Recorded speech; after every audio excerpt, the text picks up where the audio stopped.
अमरावती शहरातील राजकमल चौकात बजरंग दलासह विविध हिंदुत्ववादी संघटनांनी बांगलादेशात हिंदू समाजावर होत असलेल्या कथित अत्याचारांच्या निषेधार्थ जोरदार आंदोलन केलंय।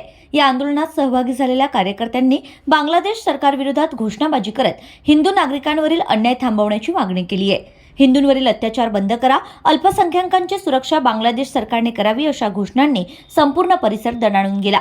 आंदोलनकर्त्यांनी आरोप केलाय की बांगलादेशात हिंदू समाजावर हल्ले, हत्या, मालमत्तेचं नुकसान आणि धार्मिक स्थळांची विटंबना यांसारख्या घटना वाढत आहेत। नुकत्याच एका हिंदू व्यक्तीच्या निर्घृण हत्येचा निषेध करत या घटनेमुळे तेथील हिंदू समाजात भीतीचं वातावरण निर्माण झाल्याचं त्यांनी सांगितलंय।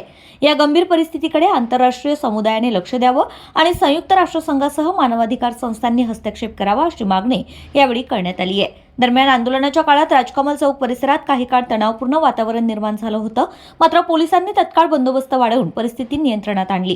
कोणताही अनुचित प्रकार घडू नये यासाठी मोठ्या प्रमाणात पोलीस फौज तैनात करण्यात आली होती।